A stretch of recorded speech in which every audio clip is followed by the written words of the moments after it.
Zach up here so he can join us, even though he wasn't able to come to the meeting today. But I want to thank my co-authors on this talk, listed here, and also a lot of people that helped collect this data over a 4-year period. So Atlantic salmon are aerovivorous, so they can spawn multiple times in the Northwest Atlantic. Depending on the population in the year, between 0 and 25% of the spawning population are repeat spawners. So this has these repeat spawners have high population level importance. Females spawning for a second time are more fecund, they have bigger eggs. And this can, the presence of repeat spawners can spread the risk of cohort failure over time.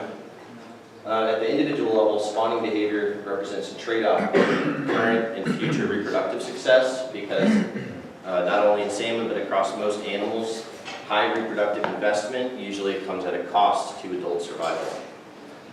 So the extreme of that is Pacific salmon. They give it so much effort that they die, but Atlantic salmon display individual variation in their spawning investment. So some go harder than others, and that spawning investment also differs between the sexes, where males engage in a lot of fighting, searching behavior, developing secondary sexual characteristics like a kite, and then the main cost for reproduction for females is gonad investment and gonad development. But across all the studies I've reviewed, post-spawning mortality appears to be much higher for males, likely due to intense fighting. And that's reflected in most repeat spawners are females across the anadromous populations. However, throw dams in the mix here too. We know dams can decrease post-spawn migration survival, potentially decreasing population resilience, but it can also alter these trade-offs between current and future reproductive success. So today I'm going to dig into some of these questions. I'm going to look at individual spawning behavior and post-spawning migration in a dam-impacted system. We're going to address this question as does current spawning investment influence post-spawning survival? And we're going to look at the effects of dams on post-spawning survival. And I may say the word kelp at some point instead of like kelp migration. A kelp is a post-spawning Atlantic salmon. We're going to do that in Lake Champlain, where there's been a native landlocked salmon were extirpated in the 1800s, and there's ongoing efforts to stock and restore salmon. And we're going to go over to Vermont in the Winooski River for our study, where there's a trap and truck program where adult salmon are caught at a fish lift at a dam, moved up past 3 dams, and then released into high-quality spawning habitat. It's stocked with about 20 to 40,000 fish annually, and there's Lee holding a fish at the fish lift in Winooski. And here's the numbers of adults that return to the fish lift. It's variable over time, but I will point out the last 2 years we've had the highest returns in the time series, 212 and 220 adult salmon coming back to the fish lift. So in 2019 through 2021, we radio tagged every individual adult salmon that was lifted. So we basically have a census. We got tags in every individual that's transported up to the spawning habitat. Here's a zoom in of the study area. Fish come up from Lake Champlain. They hit the first dam where they're trapped, and then they are trucked up to river kilometer 55 where they're released. And there's good spawning habitat upstream, not so much below all the dams. And we have 14 fixed telemetry stations that ran continuously from 2019 to summer of 2022.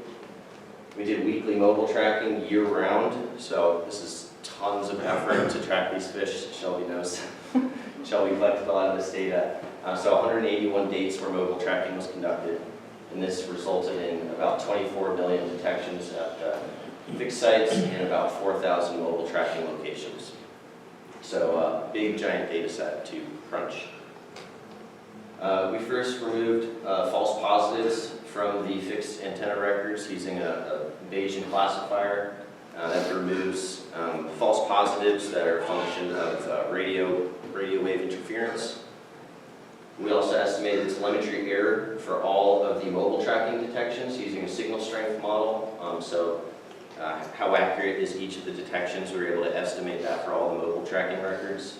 And the error on those detections range from highly accurate to sub-meter accuracy to the detection limit of the equipment, about 1 kilometer. So we have a lot of data, but there's variation in the accuracy of that data that we accounted for with a Monte Carlo simulation approach that estimated the likelihood of movement between subsequent detections. We kind of came up with this method, but it estimates incorporating the location as well as the error associated with that location. What's the probability that that fish actually moved? And just to kind of highlight how that works, here's a fish track. You can see this fish has river kilometer on the y-axis. It was released, did a bunch of stuff. We tracked it a whole bunch of times in the winter, and then it migrated out to the lake, so that's a downstream migration. But each one of these detections has some different level of spatial error associated with it. So when you want to calculate movement metrics, with GPS coordinates, fish is always going to be in a different spot because the precision of GPS coordinates is so high. So if you were to add up all this movement, you'd actually be just propagating a whole lot of telemetry error. So if you do that, you get 189 kilometers. So with this method, it's a likelihood-based test for movement between subsequent detections. And you can basically just color code it and say, yeah, this fish moved upstream, this fish moved downstream, or the black dots here indicate there's insufficient spatial resolution to determine movement has occurred. So this is really useful because this provides a much different picture than this. It's added information, and you can kind of standardize how you then treat these data. And when you add movements up here, you get 10 less kilometers because you're not propagating as much of that movement that's not actually occurring, but just as a function of inaccurate detections. So we did this for every fish, and we also used this method to do a date of death assignment that was based on cessation of movement. Again, here's a fish track. When did this fish actually stop moving and die? Well, without this kind of added value of this Monte Carlo approach, it would be kind of a judgment call, but when we apply that here, we can see that the last date of detected movement was right there, and so we automated the approach to identify the date of death for every individual. So every fish tells a story. There's 138 stories I could tell here. I'm just going to go through a couple of interesting behaviors. This fish was released, swam all over the place during spawning, overwintered, and then had a successful kelp migration back to Lake Champlain. This is what I call a dam bounce back behavior where it was released, it immediately went downstream and banged into a dam 20 kilometers downstream. Instead of going over the dam, it went back up and spawned in the upper river until it died. Here's an interesting one. This is a post-transport fallback. So after being released, it immediately went downstream and went over the upper dam. These bars here indicate where dams are.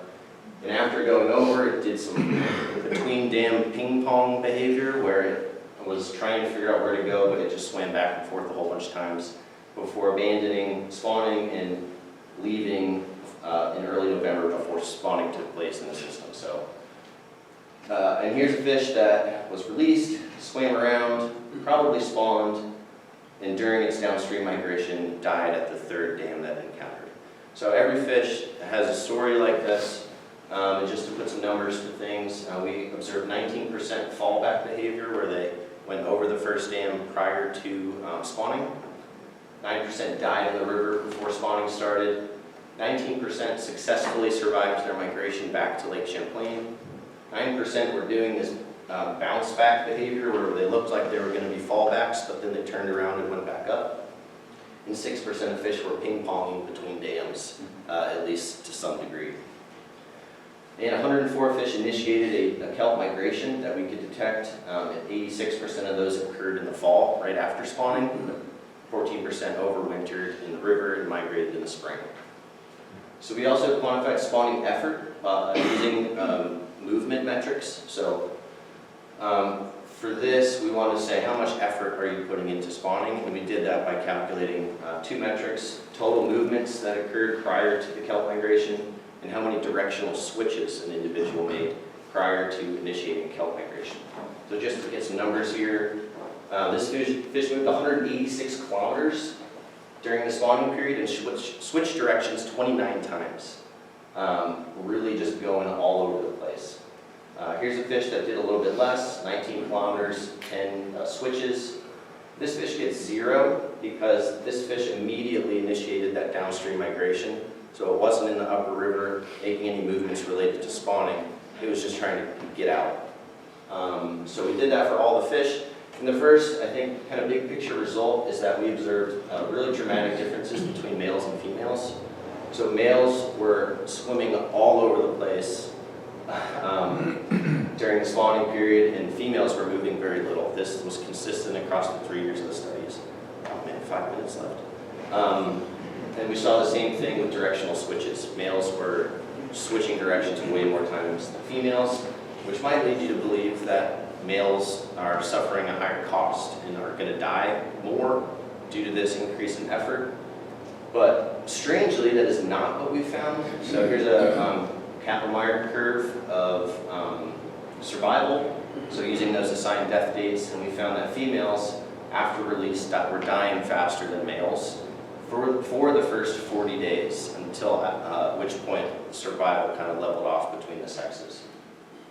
And so from the Cox regression, female death rate, your instantaneous risk of death was 8.3 times higher for females than males. A surprising result given all of the research that I've looked at in anadromous populations. Here's the temporal patterns in spawning movement. Here I'm showing average. I'm taking all the fish together and looking at the average movement per day of a fish that's at large and spawning. And so this is a fitted GAM function. What it showed in the regions of significant trend in the GAM function are highlighted in purple. So there's elevated movement activity until about the beginning of November, where it rapidly decreases. And you see the same thing for females, the same kind of temporal trend, albeit at a lower overall level, where they're active, they kind of reach a crescendo in activity, and then there's a rapid decrease in activity. And that rapid decrease is related to when they hunker down and start spawning.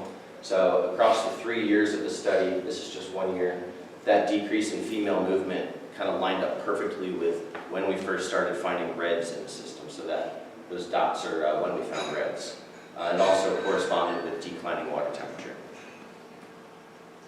So to get at the kind of main research questions, we used a CJS model and tried a suite of covariates related to spawning investment, migration timing, fallback, sex, and this is a reach-specific model where we're estimating instantaneous or per kilometer rates of survival between the fixed stations, and we use model selection to sort out the top model.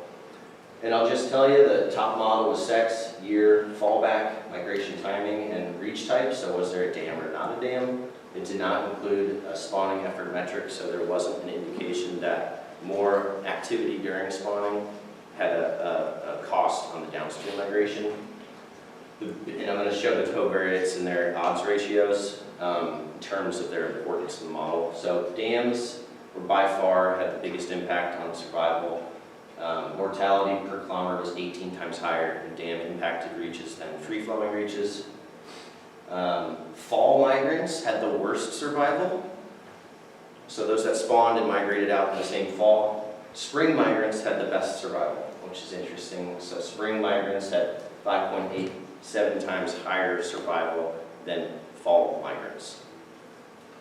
Fallbacks had intermediate survival, again, so these are fish that abandoned spawning altogether, just boogied right back to the lake, so they didn't invest much into spawning and just said, I'm out of here. And they had survival that was 3.5 times higher than fall migrants, which is an interesting result consistent with behavioral trade-offs. And males survived at a rate 2 times higher than females in the CJS model. So just to put to show you what this looks like, so here's the survival per kilometer estimates of a fall migrant. You can see the dramatic differences in those estimates between dammed and undammed reaches. There's really a dramatic differences. And you can also see the differences between sexes And this plot shows the cumulative survival estimates. So as a fish is migrating down the river, this is the expectation of survival along the migratory path. So for males that migrate in the fall, we expect 16% survival compared to pretty much 0 for females. And you can look at the relative impact of dams if you pretend there aren't dams in the system and calculate the same curves. And so here is what the survival would be if there were no dams. And fallbacks, again, you can see everything is just kind of bumped up a little bit. Fallbacks have higher survival. And you can see the differences between the sexes and kind of compare those to fall migrants as well.